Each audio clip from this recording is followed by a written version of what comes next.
Just wanted to point out a few things for the wishful thinkers out there and just get everybody down to earth. I'm not saying what has to be done. I'm not saying what I'm going to do. I'm just laying out some facts. So like I said, being down to earth, we can all be in reality. I think that's what's lacking some of the times when people go on these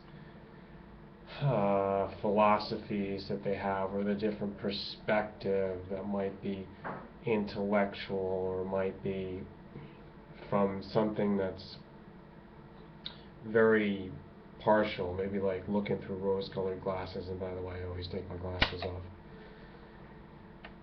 I'm going to tell you these things based on a careful examination of history. Okay? So this is not just talking out of thin air. Study history so that you can analyze the mistakes. You can come to understand the mistakes that have been done before. It's not just the mistakes. You can just understand the situation. And there's a German phrase for it, the zeitgeist, or the zeitgeist. This was from a German thinker who had coined the phrase to describe any of the overall conditions of the mind of society at different points of history. So the zeitgeist will change. It will go from one present zeitgeist to the next one. It will transform through some quantum leap. Or, as another phrase is very apt, a paradigm shift will go from one phase of a zeitgeist to a new phase of a new zeitgeist. Zeitgeist, however you want to pronounce it. It doesn't matter to me. Now, also part of what I'm doing is lending itself to a paradigm shift. So the more people that watch my videos and the more of you that comment below, thumbs up to rate it. Sometimes it doesn't work, but try it anyhow. Favorite and share with all your friends. Probably that's the most important thing that you can do. And stay subscribed so you'll get every video when it comes out. Paradigm shift is about consciousness. It's about sharing ideas. So let's just jump right into it here. We're going to talk about the different problems that I will tell you as the general reality of it. It can be called global crisis. We're in the midst of it. What are the indicators that tell us something is wrong? Not only the fact that many more people and the masses are waking up to problems. They're not satisfied. Something just isn't right. This is a massive awakening, and it's reached the proportions of including now the majority. It's no longer a minority, although we are being told the lie that it's just a few isolated, extreme people that are just wrong, and just rare occasions that you will find them or come across them. That's the lie from the mainstream media. And they want to call themselves the mainstream, but they're no longer the mainstream. The mainstream implies the majority. And what we have now are people waking to all this negative stuff that's going on. So you want the list? Just off the top of my head, economic problems, standard of living is dropping in all countries across the board. The typical traditional superpower nations, all the way to the United States, connect with the UK, that empire. Also, when it comes to these nations they are promoting as the BRICS, Brazil, Russia, India, China, Also, Mexico with them. Japan has to be included somehow. Germany has to be included somehow, even though it's part of the EU. The up-and-coming countries are now showing this year as having major problems. What is going on? The problem is money. And whether you can see this or not, from your individual point of view, you can feel it personally. Economic problems start with your lowered standard of living, your lowered earnings, losing your job, losing your savings, succumbing to more fees at the bank, higher utility costs, higher heating bills for the fuel oil. The list goes on. Of course, there's always transportation for those of you who drive. Gas keeps rising. It'll go down a little bit just to calm us down, to ease us off, and then it will rise again. They'll always be making excuses. One of the key indicators is the petroleum, the gasoline, whatever you call it in your country. Even if you don't own your own vehicle and fuel up, you've got to talk about public transportation. Fares keep rising. All fares keep rising. All fares.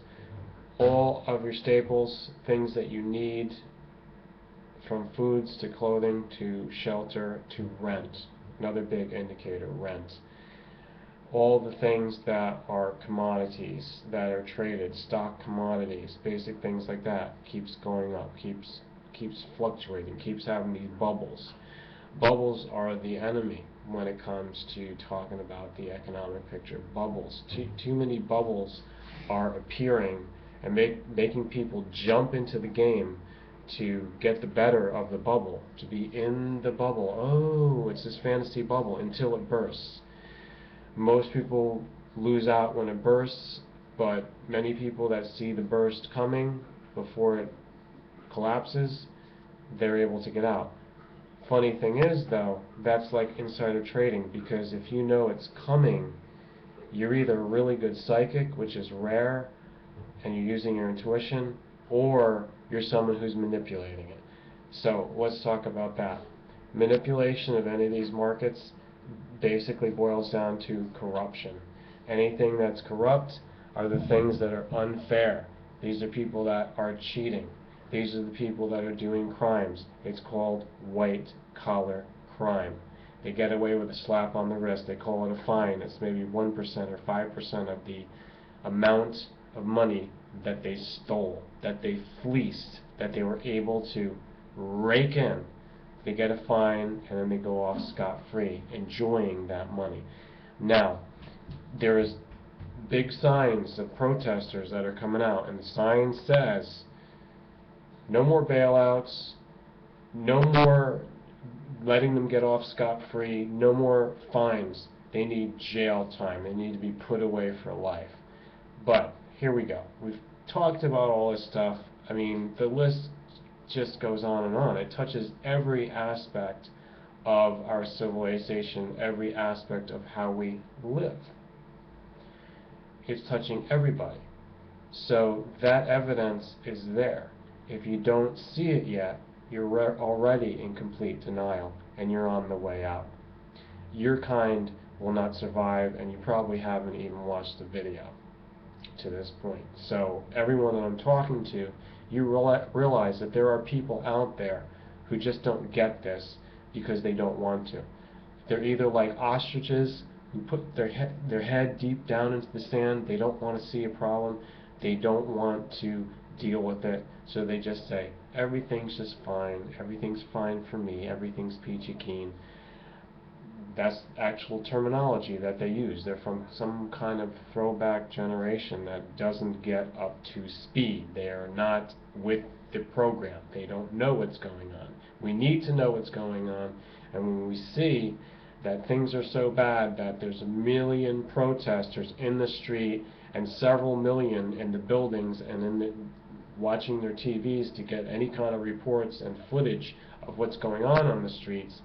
Millions, it becomes a majority of the population of Brazil who do not like what's going on. They just don't. Now, the people in Brazil are just like people anywhere else, just like you watching this. I can list all the countries. I've already told you, if I listed everything that was going on, all the evidence, I'd be here forever. It's an endless list. It's touching everything. It's touching everywhere, every country. There's no country that's going to be immune to this. That's why, as I said, I was going to try to help you understand why it's a global crisis. Now, here is the real clincher of the video. As I said, I'm not telling you what to do, so I can't get in trouble for this. I just want to open up your eyes to the reality. The only way to attempt trying to change any of this, to actually try, it doesn't come from speaking words, because people's words can only go so far until they are just ignored by the ones that they're trying to talk to. The message is not getting through because the words can just be drowned out, can just be ignored, can just be twisted. The word is not going to affect the people that need to be listening. They're just not listening. Okay? And they have ways that they can pretend to listen. They can try to convince you that they've listened. The president of Brazil, for example, Dilma, who is very unpopular, who is not handling this national crisis of theirs very well. It's being handled in an epic failure type of way. And the people of Brazil who are dissatisfied ain't buying it. They ain't accepting it. They do not want to hear any more of Dilma's excuses and just brushing it aside and saying, yeah, we'll do this, we're going to help you. Meanwhile, we're going to build all these stadiums. The big rich oligarchs are going to have their contracts and make a few people work for a few years, and then they're going to rake in all the money and nobody else is going to get any benefits. There's going to be a big show, the big to-do, you know, international pride and recognition is going to be generated. But then immediately after that, we go to a worst state of Brazil, the worst status ever. And that will bring on revolution if the revolution doesn't happen sooner. So no one's buying these excuses, from Dilma to President Erdogan in Turkey to all of these other leaders. It's just, so words aren't going to cut it. Just like my words really can't do that much. I'm kind of just preaching to the choir so that people say, oh yeah, I know that. Yeah, I'm saying this so that it can confirm things.